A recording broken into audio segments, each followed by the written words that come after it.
Hey, good morning. It's Patrick coming at you on March 29th, 2023 at 9 o'clock my time. And it's come down to us having coffee together now.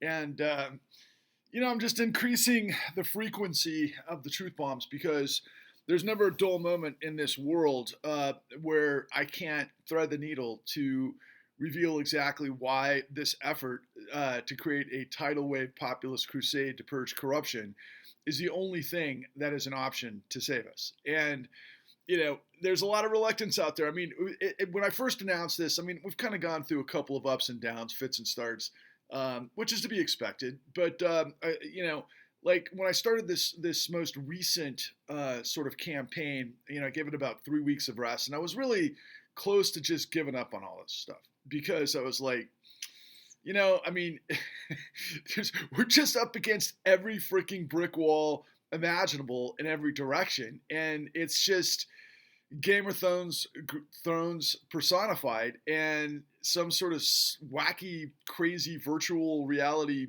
video game that you just want to. I just want to just sometimes throw my handheld player device at the screen and break it all and walk away and say, okay, I fucking tried to win this game, but unfortunately it's unwinnable because of just all of the headwinds that we're up against. And but then I'm like, no, man, I'm right. I'm right every step of the way. And I got a comment last night on one of my more recent truth bombs, and this person who I've never seen before in a comment section said something along the lines of, "You're not getting traction." And I'm like, who is this person, calling me out on that, but I don't have thousands of likes and shares. And that's what I'm trying to get to, my immediate objective. So please smash the like button, please share.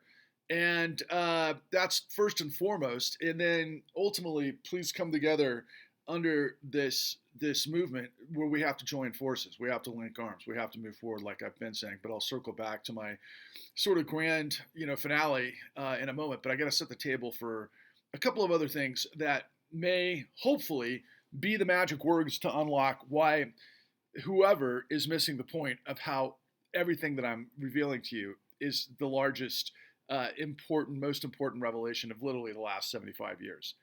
It's the way the game is played, and the disconnect is so immense between people who have knowledge of political sort of structure, engineering, policy, history, things that are important to maintain the way the power vortex works. And then even fewer still have financial knowledge. Fewer still understand just the basics, let alone some of the complex chicanery of these griftopia casinos that operate in plain sight now and unabashed, and in a way that most of us, I'd say a vast majority of us, in fact, you might even say 99% of us, have no fucking idea what it is that they're doing and how and why. But I can simplify it by this structure. So, a couple of things I came across last night that I think, after my last truth bomb, that are important to convey this morning, that I think further the sort of galvanization of where a lot of us have got to come from. So a lot of people want to blame capitalism, right? Capitalism is the enemy. And of course, most of these people might be academics, they might be students, they might be young people who don't have a lot of experience, they don't know the way the world actually works. And so they just look at what they perceive as a pig at the trough, suit that, they just despise. They don't know who they are. They just know they despise them. They don't know what those people are doing, but they just despise them. Now, they should despise them, but they should also know why they should despise them. And that's what I'm trying to reveal to you. And it's not this sort of blanket capitalist thing, because a lot of people in our society, no matter how many times throughout the last 50 years that people have tried desperately to create a more equitable sort of society in which, the right things happen for the most amount of people, and it never does, is because deep inside, most of us are just trying to get ours. I think that's really what it comes down to. Most of us have this sort of sense that, oh, wait a second, there's a game that's played, and if I can get involved, oh, I can maybe make a whole lot of money quickly, and I'm not going to worry too much about what these other people are saying is the problem because I'm too busy trying to get mine. Yeah, and that would be basically casino capitalism. But it's worse than that. It's gangsterism. That's what it is. So this guy that I actually watched was painting the picture of this last night that I thought was really on the money, and it's something I wanted to convey to you. So most of us are aware of recent bank runs. Now, there's been a lot of noise between Trump and, of course, the horrific tragedy in Tennessee, and more to come, and that'll never change, and everything associated with that. But um, most people have heard of in some way, shape, or form about bank runs, but they don't have a clue of what those bank runs indicate. And you know, let's try to connect this. Let's try to see if we can find the golden words.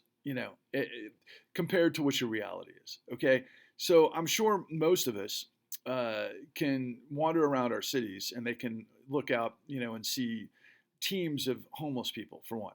Okay, and go, oh my God, what is wrong with those people? Meanwhile, many of you are desperately hanging on to your jobs by your fingertips, and you're into debt, credit debt, up the wazoo. And what we've had in this latest incarnation, going back to 2020, is that we had first COVID, but then we had stimulus checks, and we had a whole lot of other things like, uh, you know, what is it called when moratoriums on evictions. Okay, moratoriums on foreclosures, moratoriums on rental evictions, and that sort of thing. And then people got a little bit of extra money. The way it looks, I didn't do this, but it looks like a lot of people just invested in crazy things like crypto. And as it turns out, crypto is a complete scam, or NFTs, or any other shape or form of some sort of get rich quick scenario that most people are now finding out they got burned on. Now, in addition to that, we started to have all sorts of bubbles, particularly in automobiles and leasing. And from what I understand now, there's people that are literally paying $1,000 a month for a car lease. Are you fucking? I mean, my God, I hope you're driving like a, what is it, a Bugatti or something like that? I mean, holy crap, $1,000 a month for a car payment? That's insanity. Especially if you're doing it kind of like of a subprime scenario and you're trying to flip it. Now, a lot of people did that between 2021 and 2022, but I think a lot of people, because of the interest rate hikes, might be getting caught flat-footed, and that could be a significant problem. And you can't refinance and you can't sell, so there's that.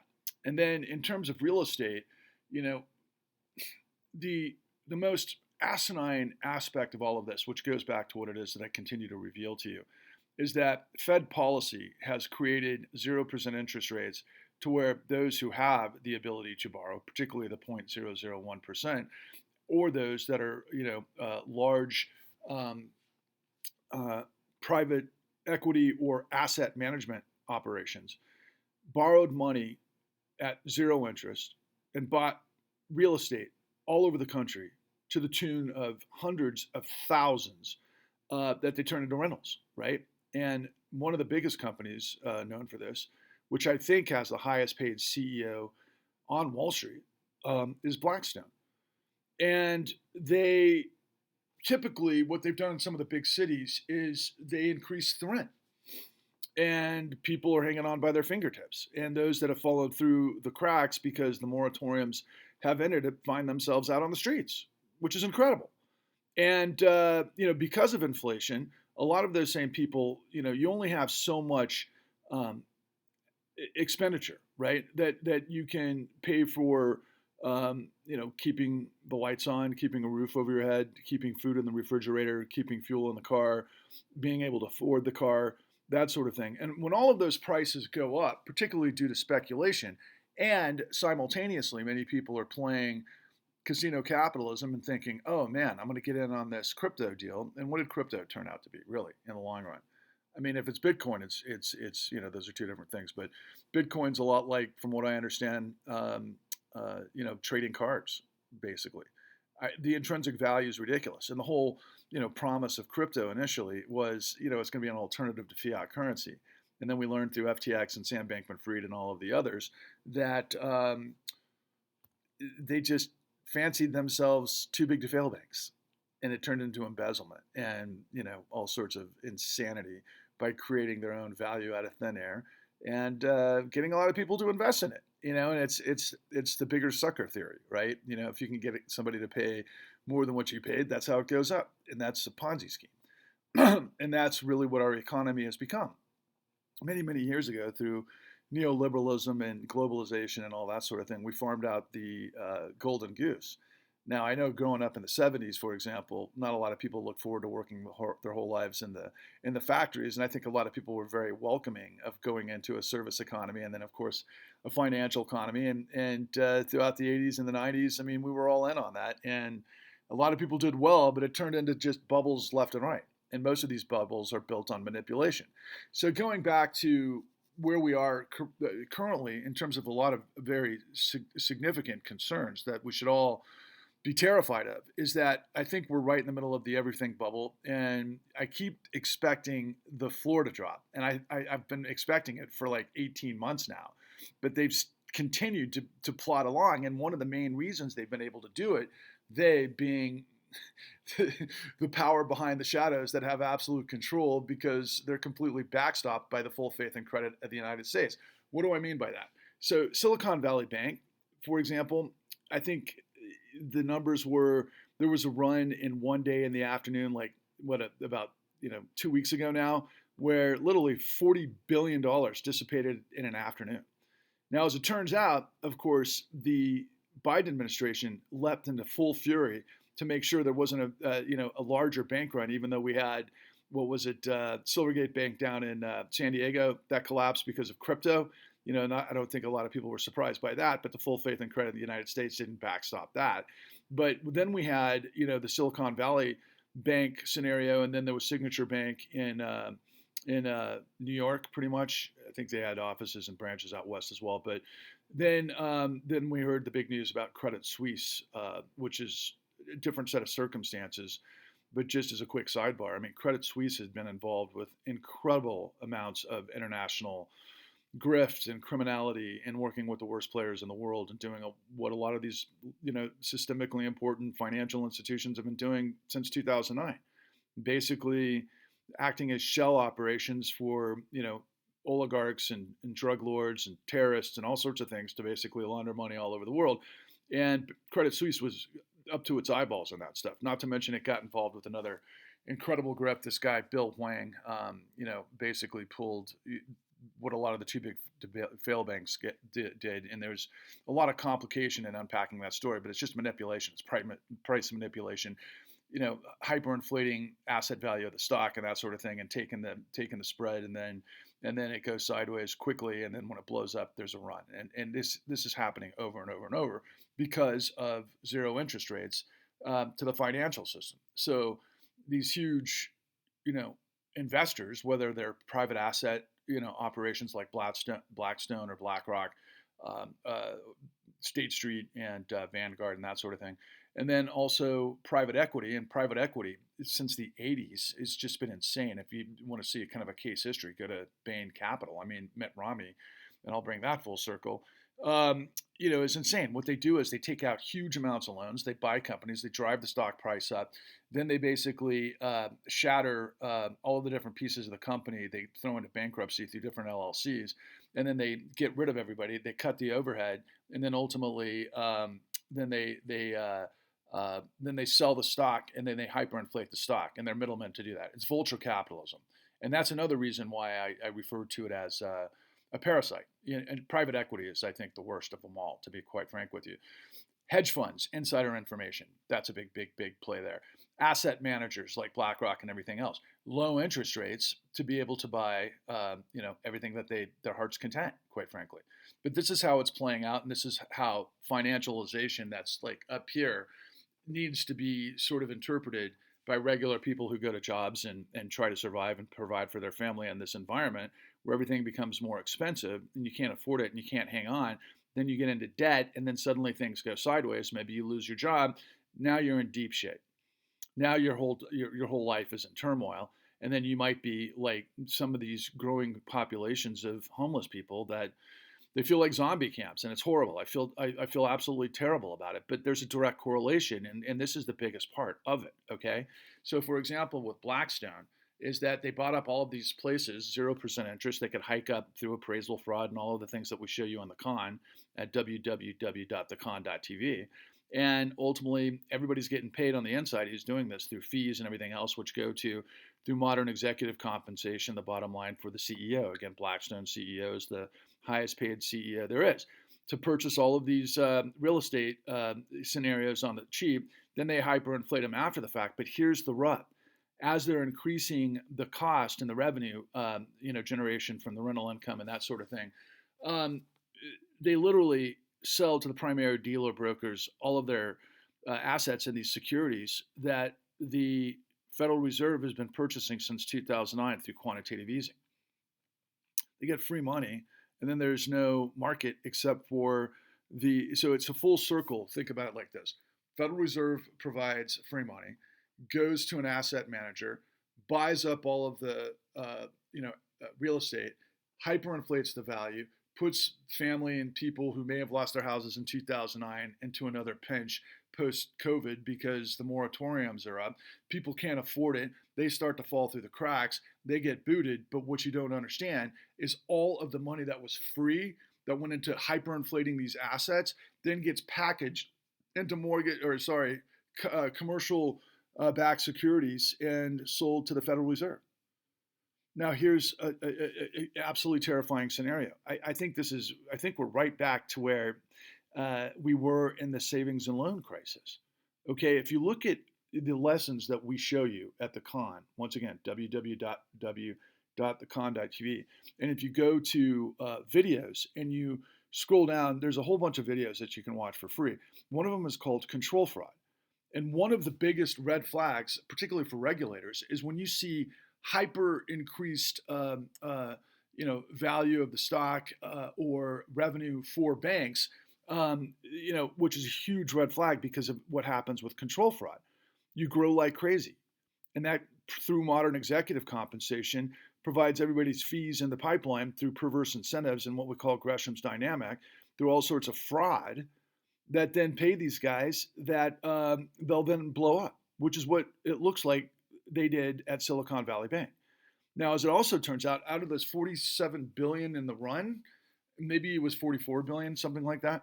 But Sheila Baird, the former director of the FDIC, the chairman of the FDIC, was in an interview last night that I caught, that she said, as it turns out, the vast majority of the asset value wasn't in companies that we were saving, startups and that sort of thing.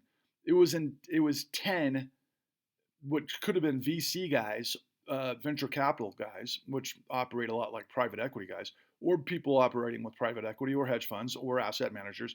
And there were, out of that grand total of 44 billion, 33 billion went to 10, not stockholders, just people that had their deposits at the bank. 33 billion to 10 people. We don't know who they were. We don't know what they were involved with. I'm thinking it was Peter Thiel and some of these other guys, or these billionaires out of Silicon Valley, who had the pressure, and the Biden administration jumped and leapt into action to make sure that they could, get their, as opposed to their run on the bank because of the, the long-term yield on the bonds, because of the high interest rates and what they bought them for, 3 years ago at 0% interest rates, and that yield created the run. And ultimately they're like, well, wait a second, the billionaires have to be saved. So I think we just bailed out billionaires, the ones that are kicking regular people to the street to live under underpasses, that the government is buying their securities. It's a sure thing for the ultra, ultra rich. And the ultra rich might be companies that I'm talking about, okay, that operate in this vernacular. This is financialization. They are parasites that are destroying the real economy. That's what I'm trying to end. And most of it comes through corruption, based again on what we show you in the con. At every step of the way, there was a perverse incentive to create deceptive acts and practices across the board to be able to increase the level of loans that people were borrowing against, that they got themselves head over heels into debt, that we then put into derivatives around the world, that everything blows up. And these guys not only make billions in the run up, destroying everybody, but when they destroy the world, they get trillions after the fact. And then they own our government, and the government pays them to own them, sort of thing. Revolving door. Okay, again, the methodology, the criminality, it's not capitalism. It's corporate fascism undergirded by a criminal syndicate that uses socialism to bail out or to fuel the mafiocracy, which then ultimately, because of all of the economic turmoil throughout society and people's suffering and pain and everything else, some portion thereof are going to go to either the extreme left or the extreme right. Okay, and I am in the vein of American history, a progressive. So I'm all about, in order to form a more perfect union, I'm all about the dynamism. I'm all about everybody getting a fair shake. And ultimately, the way it all works, the way this huge ship works, this huge, let's call it a spaceship. I mean, the USS Enterprise, or contrary, depending on how we are in our process and how the whole thing functions, the USS Titanic. And either, whether it's a spaceship or an actual ship, those have to function based on all of the inner workings of the machine that create a balance for it to operate properly.